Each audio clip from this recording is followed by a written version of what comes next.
Hello YouTube, and welcome to this ultimate shoulder exercises tier list. This one has easily been the most requested muscle group for a simple reason. Everyone wants big shoulders, but it can be a bit tough to navigate between all of the many exercises available for that muscle in particular.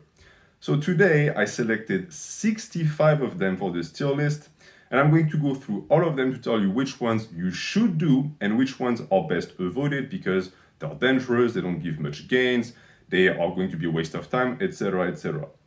As always, this is a subjective video, of course, but I put a lot of work into the grading, and I'm going to make sure I explain every single choice so that you understand where I'm coming from. If you missed the previous installments, they are all to be found in the description. We have already done biceps, triceps, lats, traps, and chest. So we are halfway through the muscle groups, and you now have a ton of very good variations to pick from.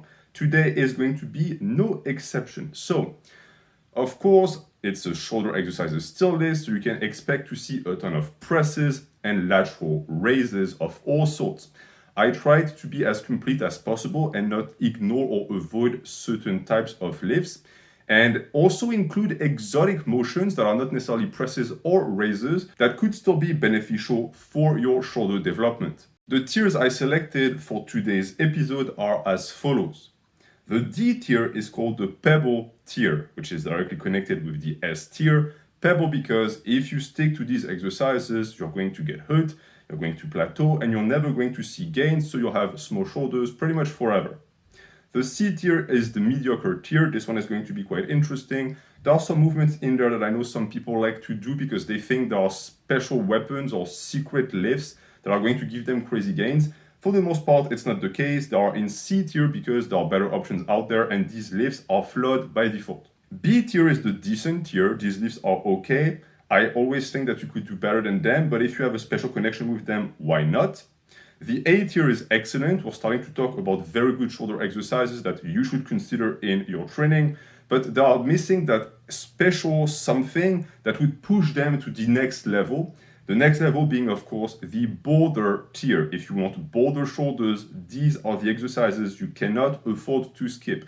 It is the S tier, the God tier. All of the exercises in there are getting my stamp of approval. For shoulder development, they are second to none. Now understand that there is quite a lot of nuance going into this tier list because I'm going to compare things that are very hard to compare. For example, a press and a lateral raise. You could tell me that a press is always going to be better for shoulder size, and I don't necessarily disagree. So when looking at the ranking, please try to look at the other lifts in the same family or the same specificity to understand where I'm coming from. I'm trying to pair them together so that it makes as much sense as possible and you understand why a certain lift is going to be lower than another one. But keep in mind that I'm not just going to rank them off of their hypertrophic benefits. I'm also going to consider other things. For example, are they healthy for the shoulder? If an exercise is extremely potent for hypertrophy and growth, but also very dangerous, it might not be as high as you could think. And on the flip side, if an exercise is not super great for having massive shoulders, but has great benefits in terms of health, mobility, or even recruitment of certain muscles of the shoulder, they might be higher. Keep in mind that the shoulder is 3 heads. This tier list is for the 3 heads, of course, the rear delt included. So you might expect that a lift that is only good for rear delt is not going to be that high. But if it has good stimulus to fatigue ratio, it could be S tier or God tier. And some movements might not even be that great for shoulders per se, but because they also recruit a little bit of the traps, a little bit of the upper back, and overall they don't cost that much in a training program, they're also not going to be ranked that low. And now it is time to start the tier list proper, which with what I consider to be the benchmark of shoulder development, the overhead press.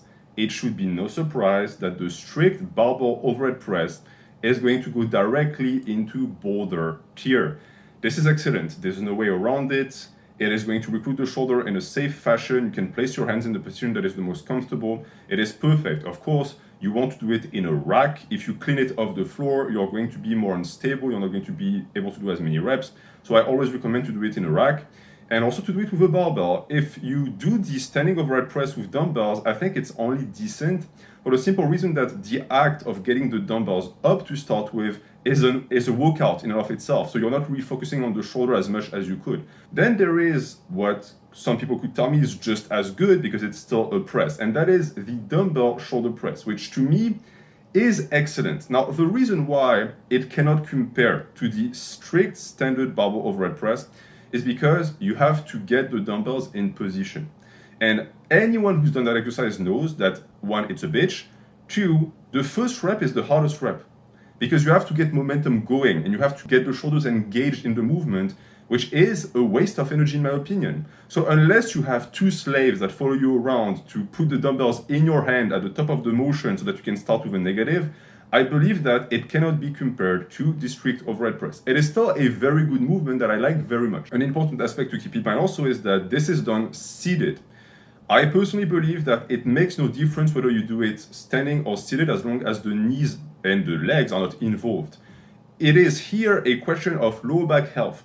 Which one is more comfortable for you? I know that for me, sitting presses is a no-no. It shadows my lower back. Standing, I feel perfectly good because I can engage the glutes.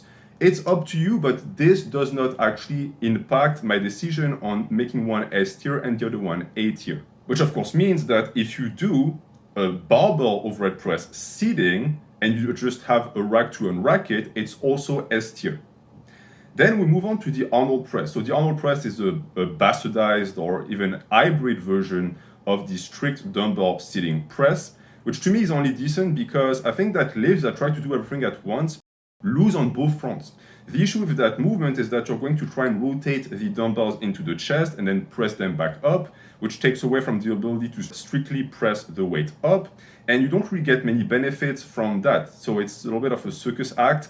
Many people like it, I think mostly because it's Arnold that popularized it, but to me, you would be better off just doing strict dumbbell presses. Then we have the Z press. So this one might actually rub some people the wrong way because to me it's mediocre. The reason why it is a mediocre lift is because you sit down and you press thinking that you've removed the legs and therefore the shoulders are recruited more. And to me that's straight up a mistake. Just because you made yourself less stable and able to press less weight does not mean that you recruit the shoulders more. If anything, you recruit the shoulders less because you're going to be able to use less weight. Keep in mind that standing or sitting with your feet touching the floor in a press doesn't magically increase the weight that you use or reduce the involvement of the shoulder. The only thing it does is that it stabilizes the torso so you don't have to focus on stabilizing the trunk and you can focus on just pressing the weight up. Unless you're someone who hyper-focuses on overhead press and needs a ton of variations, this one you should avoid. But it's not worse than the next installment in this tier list, which is the Sparcaster. Now, out of name alone, I know for a fact that many of you guys don't even know what that is, so I'm going to put a little illustration. It looks like a little dance. It looks like someone dancing with dumbbells. It is, of course, D tier. You see, this is the type of movement that is acceptable from old Asian ladies at the park when they do their Tai Chi. But if you're a grown man, why are you doing this? It involves the hips a ton, the shoulders are not that mobile or even involved in the movement. Instead, if you just want to isolate the shoulders and not do a press, why not do a standard lateral raise instead? Like the dumbbell lateral raise, that is pretty much one of the most famous shoulder exercises of all time, which to me is only decent, but not for the reasons that you think. Many people think that it's because it's dangerous. It's not, as long as you do it properly, or because it recruits the traps too much. It's a shoulder exercise. No matter the form or technique you espouse, it is still going to recruit the shoulders in priority. That being said, it is correct that you're going to have a tendency to shrug the shoulders up, which can lead to more trap recruitment. It is true that some people also hurt their shoulders in this because they treat it like a compound movement, so they try to put too much weight and they start to swing, etc. Cheat lateral raises have a place, but for the majority of the time, you should do your shoulder movements, especially the raises, slow and controlled, because if you mess up your rotator cuff, that's an injury that is going to follow you forever. So what I recommend instead is to do what is known as the Egyptian lateral raise, where you do it unilaterally, so one arm at a time, which allows you to focus more on form, contraction, stretch, etc. And on top of that, you're going to do it leaning on one side, which is going to make it impossible for you to get to the position where you start to shrug the shoulder up and get the involvement of the trap, because you're leaning. So the end of the range of motion because of gravity is going to be the point where the delt would start to disengage. This is personally how I do my lateral raises, and it's great. For the side delt in particular, it is excellent. I love it very much, and I recommend that anyone who does lateral raises normally try it this way. You will never look back. But there is an even better variation, one that to me is the best way to do lateral raises, obviously, and that is the cable lateral raise that goes straight in S tier. So the logic is simple in this case. You get tension throughout the range of motion. You have the ability to do it however you want. So don't get caught up in the logic of doing a cable lateral raise the same way you do a dumbbell lateral raise. Do it in any fashion that you feel in the delt. There are many paths you can take because the cable allows you to, because the tension and the way it pulls on the muscle is different. To me, out of all types of lateral raises, this one is the clear winner. And some people retort to that, what about Lou raises? Lou raises surely are much better than cable lateral raises. And to that I say, nay. To me, Lou raises are only excellent. They're only A tier. I think that they are greatly overhyped and overrated by people because of the person who popularized them, Luke Zhaojun, and also because a lot of YouTubers like to present it as, oh, this amazing shoulder builder. It is a great shoulder builder, but there are a lot of issues with it. For example, the fact that because you go through a full range of motion with rotation of the shoulder as you initiate the raise, you're not going to be able to use as much weight. It's not as comfortable because if you use plates, for example, you'll know that this action of gripping with the fingers going through the hole is not that comfy. If you use dumbbells, you're going to quickly find out that this transition from the plane of the shoulder engagement above the head to start hitting more of the back of the shoulder and the upper back also doesn't feel that great on the wrist and the elbows. So it limits the amount of weight you can use.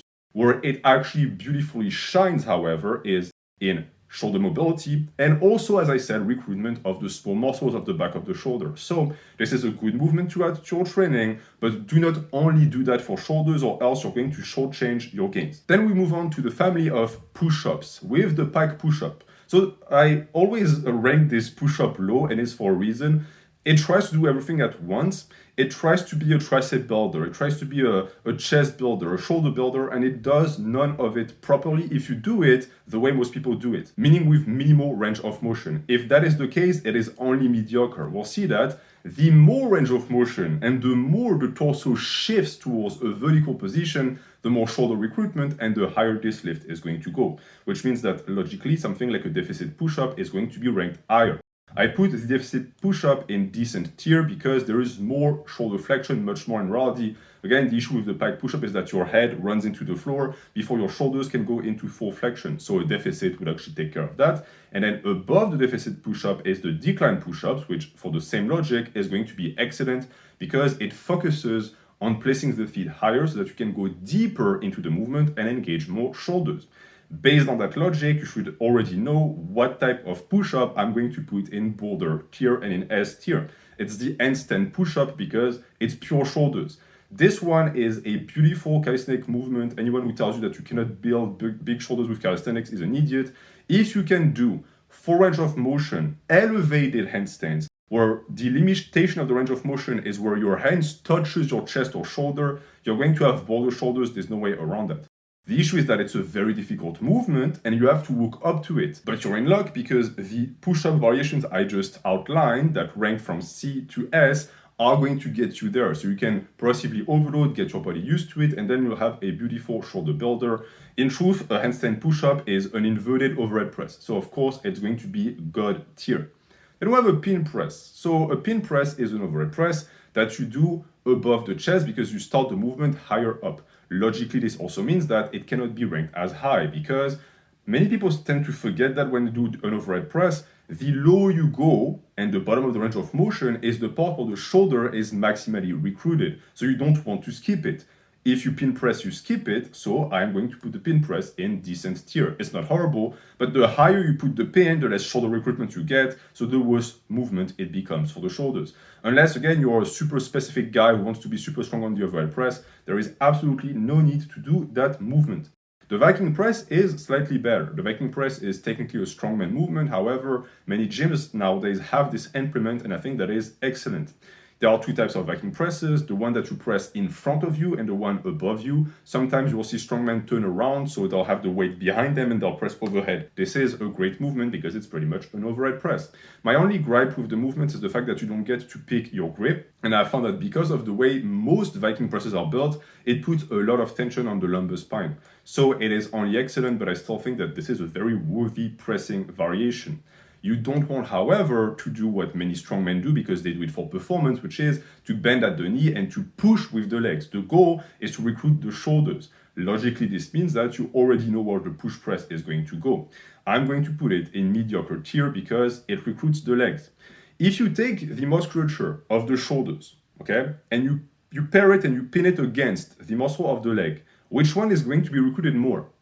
The biggest and toughest one, which is the legs. So if you do a push press, you don't necessarily use more legs, but you definitely are using much more weight than you could if you didn't use the legs. So I say for most people that it's completely worthless in a program as a bodybuilder. On top of that, the weight that you use is supra-maximal, so you're going to skip the negative, you're going to let the bar slam onto your collarbone so you don't even get the negative, skip that lift entirely if your goal is hypertrophy. Something that would be a good replacement because it focuses on that negative and that control is a landmine press. Now, I only put the landmine press in B tier because I see many issues with it. One, it's not comfortable on the wrist. Two, it can create tendonitis and obvious injuries in the shoulder because there is too much range of motion and because there is too much freedom. This is something that you'll quickly understand with shoulders. You don't want a movement that forces you to move on in only one pattern and fixes the trajectory of the movement, but you also don't want an implement that allows you too much freedom because the two can create anomalies and disturbance within the bone and the structure of the shoulder.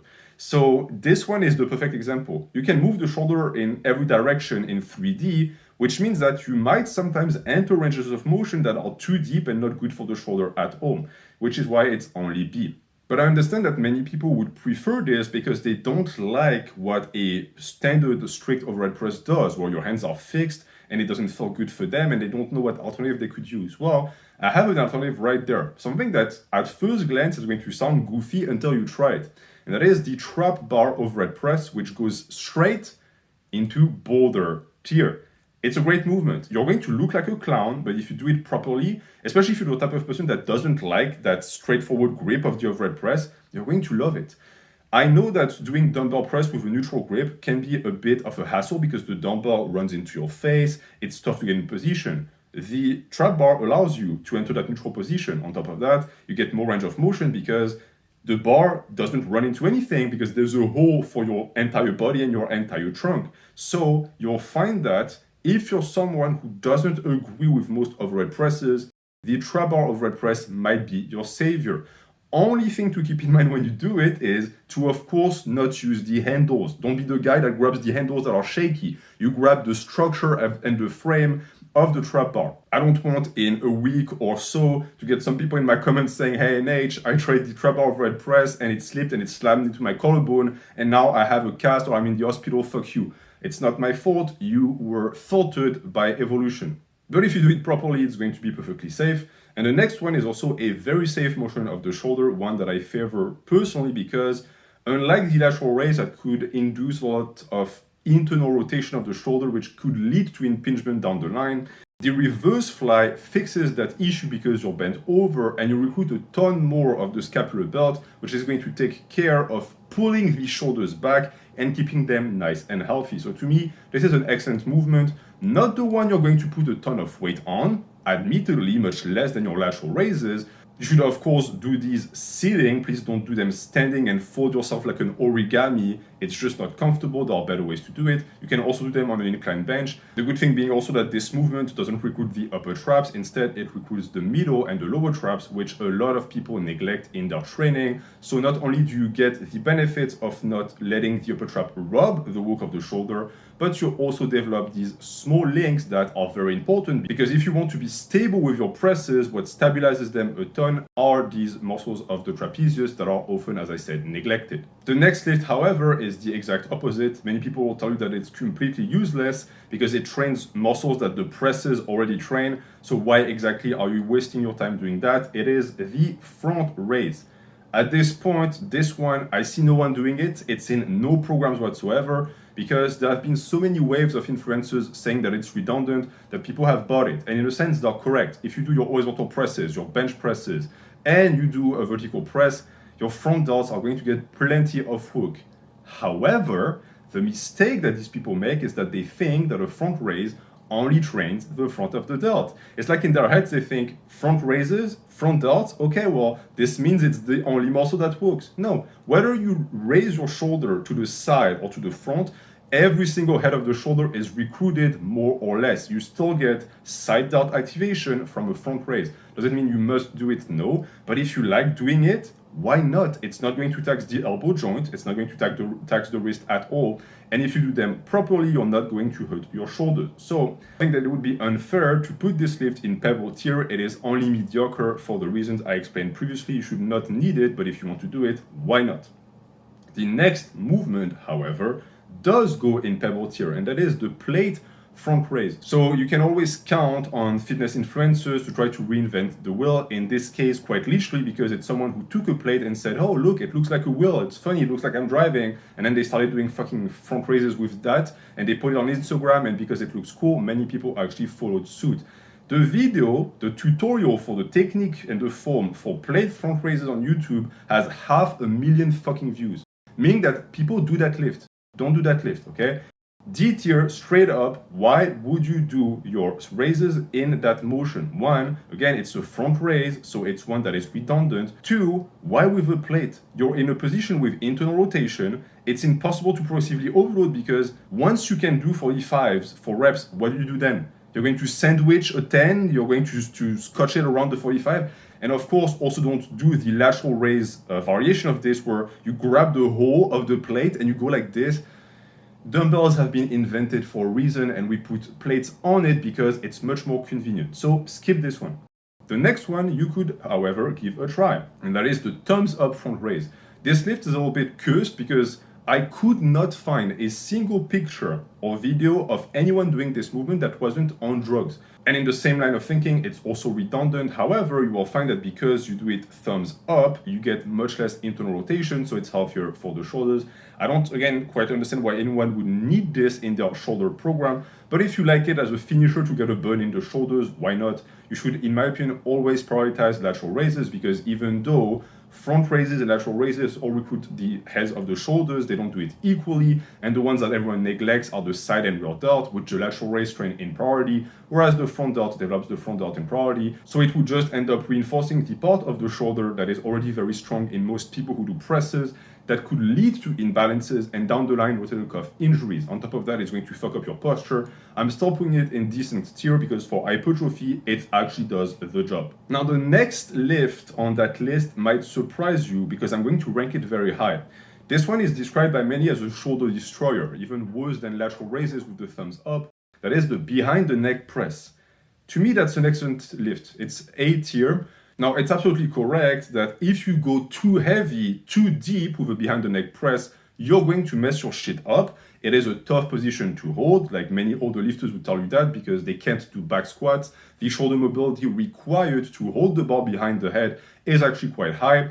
But if you do it properly, if you control range of motion, you're going to be fine. When I used to do them, I would stop at the bump that is right behind my head here. I would never go lower than this, and my shoulders never had any issues. So you can try that movement and see if you like it. Many people swear by it for a reason. It is a tremendous delt builder. The behind the head press does fit in this category of shoulder exercises where, because you are in a sense frozen and your shoulders are in a position that is not super comfortable, any type of jerky movement or even mishap could lead to an injury. So if you are afraid of this, you can do them in the Smith machine. It should take care of that. Now, in the complete opposite direction, we have a movement that is all over the fucking place with a ton of different types of patterns and trajectories for the shoulders, where the shoulder is going to internally rotate, then have to stabilize to press up. And this is the Cuban press that I'm putting directly in Pebble-tier. Because if you do a movement that is going to have you do an upright row, then an external rotation of the shoulder, then a press up, you understand that these three movements should be using different weights because every single function of the shoulder is not as strong as the others. You would never use as much weight on your overhead press as you would on an upright row because it would be a recipe for disaster. This one is trying to do three things at once with the same pair of dumbbells. So one of two things can happen. Either you're going to use baby weight, so it's going to be suitable for your external rotation and upright rows, but then you're going to press like 20 pounds, or you're going to want to be a big boy, you're going to use the weight that you use for presses, and you're going to hurt yourself trying to muscle the weight up in position. This is an idiotic lift, avoid it like the plague. I think that a lift that manages to find a sweet spot between allowing the type of mobility that you want and also creating a fixed pattern where you can express maximum power and therefore train the muscle of the shoulder and priority is a very simple, straight down machine shoulder press. This one, I believe, is one of the best machines available out there. So I'm putting it in S tier, Boulder-tier. If you wanted to make this your only press, you could. This is not a powerlifting channel. I'm not a barbell supremacist or even a dumbbell supremacist, meaning that whatever is going to actually put the muscle under tension is good in my book, and this one does that beautifully well.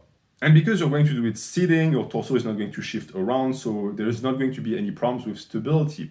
Whereas the next movement, the seesaw press, is a nightmare in terms of stability because it's the exact characteristic that it's trying to challenge. This is not really a lift that any bodybuilder should be doing. It's mostly something that people who train for fitness do, meaning not you, which is why I'm putting it in B tier. Now, B tier still because it's a press, and at the end of the day, it's really tough to mess up a press, but it's one that you do one end at a time and you shift your torso to the side, so you're not going to be able to use as much weight. The weight is in a neutral position, which could be an issue because if you use a ton of weight, it's going to run into your face, and you're supposed to do it standing up. So I believe that even B tier is being extremely generous. We already have many presses in the tier list that are much better than this one at this point. Now let's talk about rows for a bit. You will hear many people tell you that the best way to target the real delt is not lateral raises. Actually, it would be a row. And that's not necessarily completely untrue. I do think that you shouldn't just all in on one, you should be doing both. But there are some rows I would like to discuss with you guys. The first one being the archer row. So it's very simple. You're like an archer, you take an arrow out of your quiver, and you do a row. So this is the motion that you're going to be doing. This is a great recruiter for the real delt. Only issue being that it's a little bit annoying to set up. You can do it with bands or with a cable.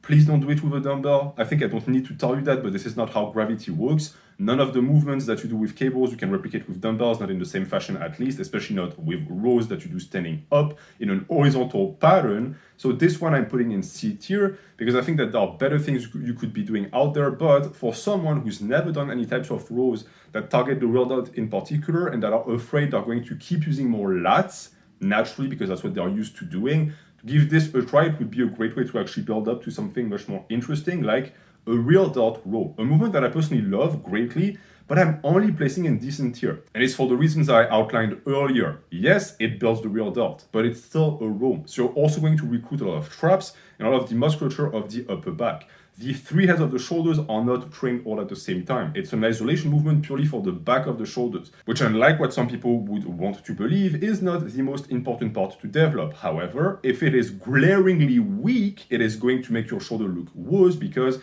it gives that pop. It allows that pop of the shoulder to be much more visible. So please don't neglect it, but also don't think that just doing real delt rows is going to be enough for shoulders. And the beauty with these rows is that you can do them standing up, so bent over, you can do them on a bench, you can do them sitting on a chair, etc. It really is up to you. I would prefer that you pick the variation that is the most comfortable for you. But in the long line of movements that target the real delt and improve the health and stability of the shoulders, I think that it's tough to beat the face pose. And I know that many people look at the face pose as almost a meme movement because it was popularized by Jeff Cavalier. I can guarantee you that this is a great motion if you do it properly, which is why I'm putting it in excellent tier. Again, something you should be doing for the half of your shoulders. What I would like you to actually keep in mind, however, is that there is not one form for face pose. Some people will tell you that you have to do them this way or else they're wrong. Some people will tell you it's this way or else it's wrong. I say, do them in a fashion that feels good on the shoulder and makes you feel your real delt, and you're going to be all good. That is all that is needed. You can do them with elastic bands, you can do them with cables. If you do them with a cable stack, don't go too heavy. However, I believe that there is even better than the cable face pose, which is to me the ring face pose that I'm putting in S tier. Now this is shocking because you will never build massive round shoulders only with this, but to me, if we're talking health of the shoulder, external rotation, isolation of the real delt, and recruitment of every muscle of the trapezius that allows the shoulders to stay healthy and stable for a long time, you cannot beat this movement. The contraction is beautiful, and there is a stretch, which is why I think it's better than face pose. The issue with a cable stack is that the tension throughout the motion is excellent, of course, but as you let go of the weight, the pulley system takes care of most of the load, which is not the case when you do it with rings. Your body weight doesn't magically dissipate in thin air when you start to revert the motion into the positive. So if you have never tried it, do it next time in the gym. I guarantee you it's going to change your life. Alright, so the next one is a bit of a troll, but I wanted to include it also because if it can save one person's shoulders, I think it's worth it, and that is shadow boxing. In every single gym, there's always that one guy who picks up dumbbells and does shadow boxing sets in between his reps of bench press or whatever. This is stupid, but I know why these people do it. It's because they grew up watching boxing highlights and they saw that professional boxers do it. What they don't understand, however, is that one, they're professional boxers, and two, they do it with baby weight. They do it with like half a pound, not with the fucking 25s. So one of two things can happen. Either you get the guy that does uppercuts like this, so he gets a nice burn in his shoulders and he thinks, oh my God, this must mean that I'm going to get massive shoulders. No, wrong. You're just getting a pump. It does absolutely nothing. But at least it's somewhat safe. Or you'll have the idiot who thinks he's tough, who's going to throw actual punches with the dumbbells and who doesn't fucking realize that when you throw the punch, now the weight is sitting all the way there, putting all of the tension on the shoulder, the elbow, and the wrist. This is a recipe for disaster. If you want to tear or rotate a cuff, grab a heavy dumbbell and throw a punch. Because once the momentum is dead, guess what has to handle the weight? This guy. So never do this. Never ever do this. And naturally, this means that this is straight into Pebble-tier. Actually, it should be even lower than Pebble-tier. It's not even a shoulder exercise. The next one, however, is a shoulder exercise. It's the dumbbell upright external rotation. That is also D-tier. So this is a portion of the Cuban press that was also bad. By itself, the movement is not horrible. I mean, your shoulder has the ability to do it, but why would you do it in this fashion? Right? If you have face pulls or means to use tension so as to maximize the recruitment of the shoulder and the real delt, why do it with dumbbells? This is what I said earlier. Some people don't understand gravity. This movement also must be avoided for people who think that doing this with a dumbbell or a plate is going to warm up the rotator cuff. I used to be that guy because I didn't understand jack shit of what I was doing. I saw people do it, so I just copied it. You know, it's monkey see, monkey does, but the problem is that the gym is indeed full of monkeys and you don't want to be a monkey yourself. You want to actually think things through. So if you think through, you realize that doing a motion like this means that once the dumbbell is here, there is no tension whatsoever on the real delt because you've stabilized the weight and now your tendons and your ligaments are stacked. So it's completely useless, which also means you're going to have a tendency to use too much weight. And that positional movement where you have to actually get the weight up, this is where the injury is going to occur. So don't do it like this, do a face pull, because with the face pull, the good thing is that once you're here, now the tension is still there on the shoulder because you're using a cable. I'm not going to rant about it for hours, but understand that every single shoulder injury comes from a misunderstanding of its internal structure and the way it responds to loads, which in the same line means that the next movement I'm going to actually grade fairly well. That is the upright row. The upright row, which is a safe movement. The shoulder has the ability to move that way, as long, of course, as you understand the way the shoulder joint is supposed to move, and also that this is not a lift you're supposed to do heavy or with low reps. It should be 10 to 15 with a weight you can easily handle. As long as these things are taken into account, the upright row is a perfectly safe way to train internal rotation of the shoulder, which at the end of the day is a function of the shoulder like any other. So I'm putting it in excellent tier. This is not true, however, for the next entry. This one is rare. It's a reverse fly sled pull. You will see strongmen do that for conditioning. I think that this is a great motion. The only problem is that there's no negative because it's a positive only motion where you go and you explode up. It's great for athleticism, I guess, and also it's going to wind you because you have to move the weight with you, but there's not as much tension as we would like for the delt, so I'm putting it in mediocre tier. If you want to replicate that exact same motion but skew it towards hypertrophy and make it bodybuilding friendly, the logical choice would be the reverse pec deck. I think that this machine is much better for the real delt than it is for the chest. And this is why I'm putting it in Boulder-tier. If you do it, however, keep in mind that grabbing onto the handles might reduce the recruitment of the shoulder and also might create some tension in the tendon of the biceps, which you want to avoid. So instead, if your gym has the variation with the handles, you put your hand behind the handle, you close it, and you use the wrist to press in that direction. It's done with straight arms, it recruits the upper back also and the traps, but it doesn't steal the work from the real delts. I think that if we were to pick one isolation movement that is super strict, that actually is going to feed that portion of the shoulder, this would be the one. Now, to go back to presses, I have been extremely positive with the motion in particular because I'm a firm believer that if you want bigger shoulders, you have to do your vertical presses. If you don't, you're just robbing yourself of precious gains. But there are still ways to fuck it up, right? With any great motions, you'll always have a time in history or some idiot shows up and says, hey, you know what? I'm going to make it my own and reinvent it. Influencers love doing that shit. And times again, what happens is that they create monstrosity. So the next one is an abomination of nature. It's called the Y press. And I think that the name is fitting because when you're going to see it, your first question is going to be why? Why would anyone press like this? So Y press is Pebble-tier, D-tier, it's horrible, don't press like this. It's essentially taking a motion that is safe in line with the shoulder, so it recruits it maximally and stacks the tendons, to then doing some YMCA bullshit where it looks like you're doing a pom-pom girl dance like this, or your hand at the end of the motion is like this. Does that look safe? Does that look like something you're going to use heavy weight on? Absolutely not, because the weight is away from your body, it's not over your head. You do 2 reps of this stuff and you're going to realize it, so I'm saving you the time, don't even do it for 1 rep at all, that's a waste of time. There are other Y exercises, there's a ton of them for the shoulders that are actually much better. So the next one is the TRX Y raises, which I think are mediocre, but are not horrible. This is usually something that people who are not trained at all are going to do. Most likely, if you go to a PT and you say, hey, I want to train my shoulders, he's going to put you on this. So again, it's an old lady lift, but I think that it's not terrible, it's not dangerous for the shoulders. It trains the real delt, it trains the upper back. It's just that you will never actually build massive delts out of that lift. The next one might be a better option. It's the cable Y raises. In the long line of lateral raises, this one is decent in my opinion, so I'm putting it in B tier. To me, the problem is that once you cross the mid-body line and the shoulder starts to elevate above your head, it's less shoulder and more upper back. It's not terrible, and I find also that with the cables, because the tension is in front of you, even when you start raising the shoulder overhead, the real delt still is recruited. It's just that there are better variations out there. And on top of that, it's a little bit in line with what I said previously. When you do a lift for the shoulders, if you start going into planes of motion that are widely different from one another, it's a question of what weight am I supposed to use?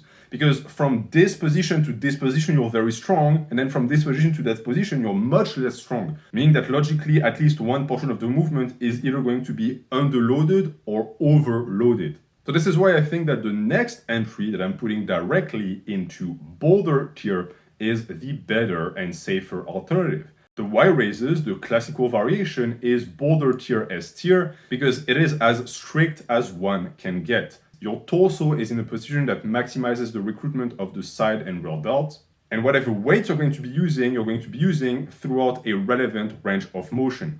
It's a bit like the Egyptian lateral raise where you can only go so high because gravity is fighting against you. Here, because your torso is shifted like this, your arms are not going to magically be able to go above that line because of gravity. So every single inch of that range of motion is going to target and tag the shoulder, and that is exactly what we want. Because for shoulders, the inclination of the torso is very important, both in presses and in raises. In raises, the more the body is going to be bent, the more real delt and upper back you're going to recruit. And with presses, the more inclined the body gets, the more pecs you're going to recruit over shoulders. And this is going to become relevant in a second when we discuss the incline press. But before that, let's talk about the battle ropes for a second.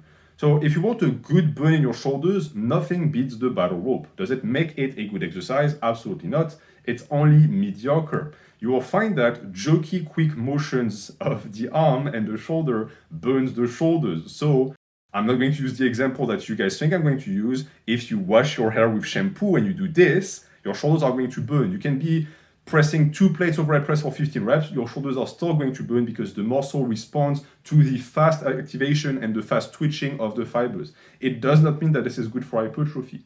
Something that is the opposite, but still burns the shoulder, is swimming. So I included swimming because to me, if we're talking about a sport that blows up the shoulders, there is none better than this one. It is excellent. You're going to have big shoulders, there's no way around that. The issue is that your physique is going to be disproportionate, which is also why I'm not telling you guys to drop every single shoulder variation and just go swim. This is idiotic. The amount of time it would take to replicate the stimulus you could get from an overhead press by swimming is 5-10 times more. This is why bodybuilding is the greatest to become big, is because we took movements and we fine-tuned them to get as much stimulus as we can from as little effort and as little time as possible. Now let's get back to actual lifts with barbells, dumbbells, etc. and talk about the bench press. Many people will tell you that if you bench press, you're going to get plenty of shoulder stimulation, and that is absolutely correct. It is true. It's the reason why many people fuck up their shoulders on the bench press. It's because they are activated, and it's not just as a stabilizer, they also move the weight. But I'm only going to place them in B tier because the shoulder activation competes with the pec activation, so that's not what we want. You're never going to find a bench press variation that trains the shoulder more than it trains the chest, which is why we want to shift the angle of the torso to put the accent on the shoulders as much as possible. So the incline press that does exactly that naturally is going to go into excellent tier. This is debatable. To me, incline presses, at least the ones that are not just a slight, barely noticeable incline, are much more shoulder than they are chest. They still work the chest and the upper chest, but they are a better shoulder movement, and it's a good hybrid because it's an hybrid that doesn't try to do everything at once. It's not 2 movements or 3 movements in one. It is 1 movement, but with a variation in torso shift. But because you're not as vertical as you would with an overhead press, it cannot be S tier. To be S tier, we would need to find a way with the same torso incline to increase range of motion so as to replicate the amount of stimulus we would get from a strict overhead press. And in that case, the king of all incline presses is the close grip incline press that I'm going to put in Boulder-tier. This is the only quote-unquote horizontal vertical variation of the press that is going to lend its place here, because to me, it's a tremendous shoulder builder. So much so that it's actually quite dangerous. Meaning that this is a lift where you could tear or rotate a cuff or get some structural problem in the shoulders. So please don't jump into it with your walking weight for the incline press. Get used to the movement. Don't go full range of motion at first because you'll find that you go quite deep. You might actually go deeper with this than you would with a strict overhead press, and then build up from there. The goal, and I repeat myself, but it's important, is to get as much shoulder flexion as possible. So you want to go as low as you can. Most people, when they overhead press, I see them stop here. Guys, this is the striking zone. This is where you get most of your gains. So if you can find a way to go even deeper, like with this, for example, where you're always going to be able to touch the upper chest, you will find that you get even more flexion. It puts more stress on the shoulder, so it's more dangerous, but it also gives you more gains. But if you want to play it safe and instead do a different type of incline that is still going to be good for the shoulders, the machine incline press is still tremendous. Just be careful with that movement in particular, because it really depends on the quality of the machine at your gym. I'm putting it in excellent tier along with the normal incline press, but make sure that it's actually an incline press and not a chest machine that pretends to be an incline press. Now, at the exact opposite of the safe and stable incline press machine, we have the log press. So here we're talking about a log press in a rack. If you do a log press by grabbing onto the log, cleaning it up, getting into position, pressing it with knee flexion, and then catching it with no negative, it's only mediocre. But a log press done in a rack, actually to me, is fairly decent. You're going to find that because you have to lean backwards, stop moving away from your log press, thank you. Because you lean backwards so much, it taxes the lumbar spine. And on top of that, it also recruits a lot more upper chest than you would think. But it's a great movement. I know for a fact that none of you guys are going to do it because no gyms have log presses, but I just wanted to vindicate Strongman because this is actually a good movement for hypertrophy, believe it or not. On top of that, the neutral position that you have because of the log actually feels quite good on the shoulders. So if it weren't for all of the things around it, like the necessity to clean it up, the fact that it's dangerous on the bicep, etc., it would actually be a very good lift. If a machine comes out that replicates that movement without all of the unnecessary artifices around it, I believe that it would be S tier. And alongside that movement, we have the circus dumbbell press. So this one is the same. If you do it to maximize strength the way proper strongmen do it, which is with a maximum shift of the torso to the side, a ton of momentum with the weight behind your head, I would say it's mediocre. But because you can do it strict for bodybuilding, I'm putting it in decent tier. So it goes right there. And if you do it strict, again, it's going to be because your torso is going to stay in line, so your spine won't shift to the side. You're going to use less momentum, no leg drive, you're going to catch the weight, etc., etc. Is this better than a dumbbell press? Fuck no, but it's still technically a press overhead, so it's still going to grow your shoulders. You might find, however, that again, this position like this, where the weight has to be behind your head, is extremely uncomfortable and maybe even dangerous for the shoulder. And this is why the next lift, I recommend you don't do it. I'm going to rank it high because it deserves to be ranked high. It's a great shoulder builder. But I, again, don't want to receive a message from some of you guys in like a week telling me that you fucked up your shoulder forever because of me. This is the cloak-off press. I'm putting it in excellent tier. The cloak-off press is a behind the neck press that is done with a super large grip, so a snatch grip pretty much, that you do explosively and then you do no negative whatsoever. If you skew the lift, you can do the negative, so it's as good as a behind the neck press. It's just much more dangerous on the shoulder because you are going to go for range of motion. It's up to you to decide if you want to try it, but there are so many safer options out there that this is really not necessary. I ranked some strongman movement. I wanted to also rank an Olympic weightlifting movement. And talking about these specific lifts, the hypo is the next one on my list, and I'm putting it in mediocre tier. Yes, you raise the shoulders up, so it's similar to an upright row, but you use momentum from the legs, you use explosiveness from the legs. And it's what I said previously with the push press.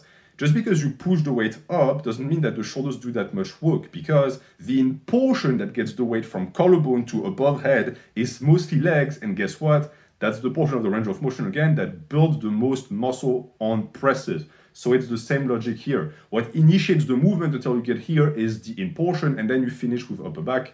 So it's a much better upper back builder than it is a delt builder. And the kettlebell snatch is not really worth mentioning.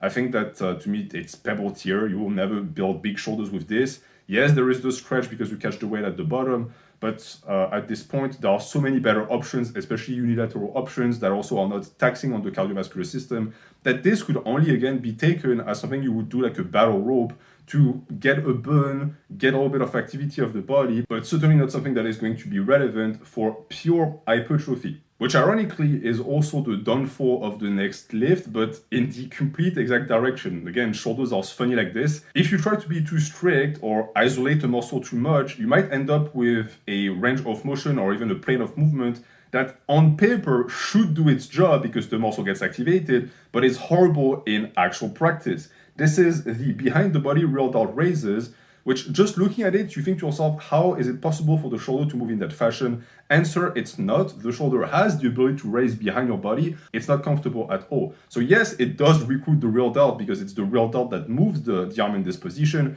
but it can only be seen as decent because super uncomfortable. How are you supposed to load it? With plates, it's too light. With dumbbells, it's uncomfortable on the elbow and the wrist. There are so many better ways to actually target the real delt in particular that I don't see why you would do this.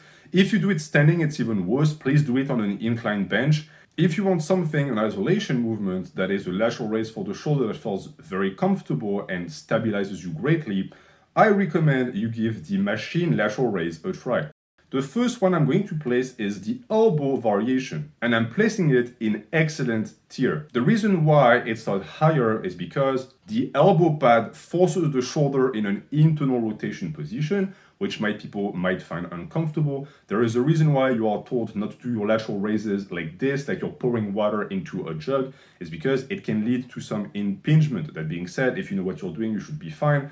But I believe that the version where you can actually grab onto a handle and you stand up or even you sit down is vastly superior for that reason, because it completely gets rid of that forced internal rotation. And that is the machine lateral raise with handles that goes straight into S tier. This tier list is starting to get very, very big. So S tier because it's everything you want in a lateral raise. It's comfortable, you have full control throughout the range of motion, you can load adequately. Understand that once you get past the head, again, you are going to recruit more upper back. Some of these machines allow you to go all the way up and you end up clapping your hands together. That's a possibility. Actually, it would be a better way to do low raises because of the strength curve. Overall, this machine is super rare. Most gyms don't have them. If your gym has one and you do lateral raises in your program, go give it a try. And at some point, you're going to be the guy who writes his name on the machine and sleeps on it because you're going to fall in love with it. It's a guarantee. Then we have shrugs. So why did I put shrugs into a shoulder tier list? That's because if you go right now and you type best shoulder exercises in Google, you will find shrugs in tier list. And they don't actually belong there because shrugs are a trap isolation movement. So Pebble-tier, straight up. It is impossible to recruit the shoulders more than the traps on a shrug, just like it is impossible to recruit the traps more than the shoulders on a lateral raise. It should be obvious. Farmers walks are a bit in the same line. The only reason they don't go into Pebble-tier is because I personally believe that the shoulder development of Strongman comes from fat, all of their presses, but also all of their pulls that stretch the shit out of the delt and the trap. I'm not saying you would build massive delts off of it, but if you start doing your farmer's walk for upper back development, you might be surprised to see that you're also getting some nice delts rounding on top of that. And talking about walks, we also have the waiter's walk, which should be higher because it's a motion that you do with your shoulder above your head. So it should be great. Well, the issue is that it's an isometric contraction. You don't actually press the weight up. You just have and hold the weight up and you walk around. Issue being that this is the part of the range of motion where the shoulder is mostly disengaged. When you go back down and you control the weight back down and you explode up, this is where you get most activation. So it's only mediocre. I think that this is a worthy addition to the training program of anyone who has some issue with shoulder stability, shoulder blade stability especially. It is going to build the back of the shoulder and the upper back. So it might be a good thing to close the workout with, but it will never replace a press. What could very well replace a place, however, is the dips. So I told you that if you want big shoulders and you're not doing vertical presses, you're robbing yourself. That is true. I think that the dips are the exception. I think that the dips is the closest thing to a perfect press, meaning that it's going to kill your chest, but it's also going to destroy your shoulders. You could get massive shoulders and a massive chest from dips alone, which is why I think that it belongs in the Boulder-tier.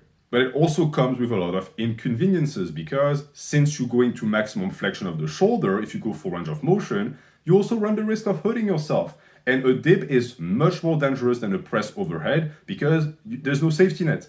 If you press overhead and you can't go anymore, the bar slams back down to your chest, you re-rack it, you go home. But with a dip, if at the bottom of the range of motion you can go up again, you have to extract yourself with urgency, and that can lead to injuries. So be careful with this. A much safer way to go into maximum shoulder flexion that still recruits the chest is the ring push-up. The ring push-up is an excellent way to get some chest gains without actually running any risk, which is why I'm putting it in the excellence tier. You can skew the movement as much as you want so as to develop the delt weight more than the chest.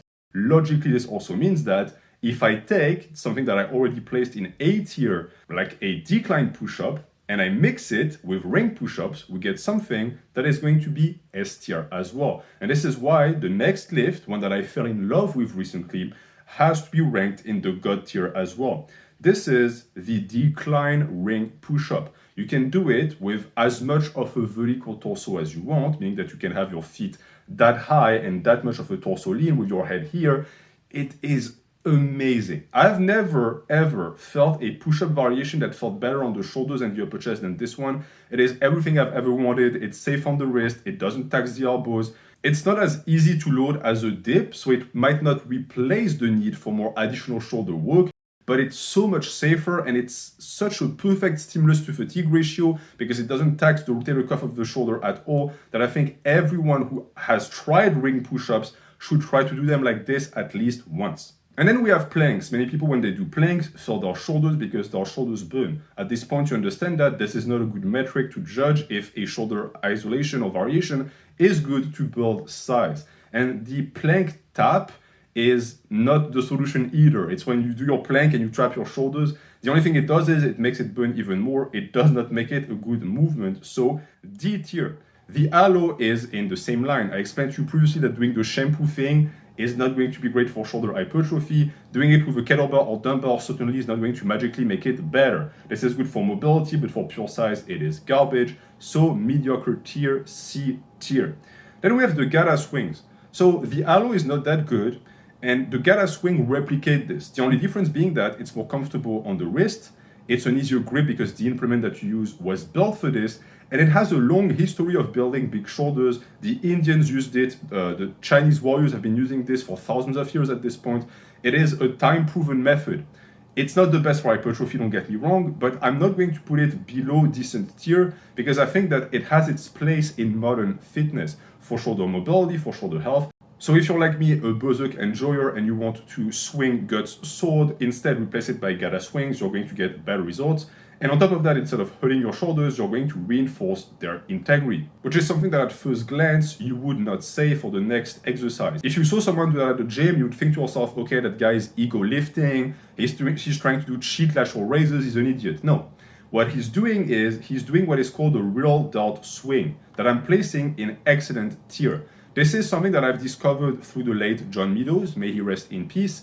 It's essentially a pure isolation movement for the side and rear delt, where you use super heavy dumbbells on an incline so as to make sure you don't cheat with your legs, and you do very tiny motions that stretches the delt maximally and allows you to again recruit that back of the shoulder that is often neglected because your torso is leaning forward, you're almost horizontal. Is this good for overall development? No, because you will still need presses to complement that. But if you are very advanced in rear delt development and you want that extra something to get that extra stretch and stimulus, you should give these a try. If you get strong enough, you could even start using straps because the dumbbells you will be using will be so heavy that you will need that because your grip strength will not match the ability to actually tax the rear delt. And while it does look dangerous, it's almost impossible to hurt yourself in that motion because, as I said, the upper back is going to take care of the shoulder stability and you're not in a position where you're going to enter a rotation or movement that is going to damage the integrity of the shoulder. And the same goes for the next movement, the power raise, that is Boulder-tier. Personally, my favorite way to do a lateral raise, very safe, full range of motion. You have to build up to it because it requires a ton of mobility, but once you do, you get to a point where you recruit the side delt and rear delt, and on top of that, at the lockout of the movement, you fill the entirety of the upper back, and then you go back down and it stretches. It's like the entire scapular belt stretches together, connects with the rear delt, and it's an amazing feeling. I cannot recommend that movement enough. If you have never tried it, you absolutely should. And this concludes this ultimate shoulder exercises tier list. You have 65 variations to pick from. I recommend you stick to the ones in excellent and Boulder-tier. These are the best of the best. But as always, this is my opinion, and my opinion is worthless. What matters is what you do in the gym. These tier lists exist to give you new ideas and to save you some time so that you can focus on the best movements. You should pick some of them, see the ones that actually agree with you, and then progress with them for as long as you can. This is the key to develop big shoulders. It's not about lifting as much weight as possible. It's not about doing them 5 times a week. It's about what movements can I do for the next 10 years, progressively overload forever, feel great, and still be excited about. You have so much choice in that list, so many variations, that there's no way you won't be finding at least 5 to 10 lifts that you're going to connect with and love. This is also a way for me to tell you guys to not do everything. Don't do every single lift in the Boulder-tier or the excellent tier. Pick a few, see if they agree, and if they do, keep them. And if you're a little bit confused about the way to actually implement these lifts in your program, what you can do is check out the pinned comment. I made a video about a shoulder master plan where I explain from A to Z how to go from very small shoulders to very big, from novice to advanced, by applying proper rep ranges and proper progression schemes to all of these great new lifts that you discovered today. And I'm going to leave you with that. The next tier list is going to be about the forearms. It will come out in a month. I'm very excited about it, and I hope you are as well. It has become my new favorite muscle group to train, and I discovered a ton of new lifts that I cannot wait to share with you guys. Thanks for watching, and have a good day.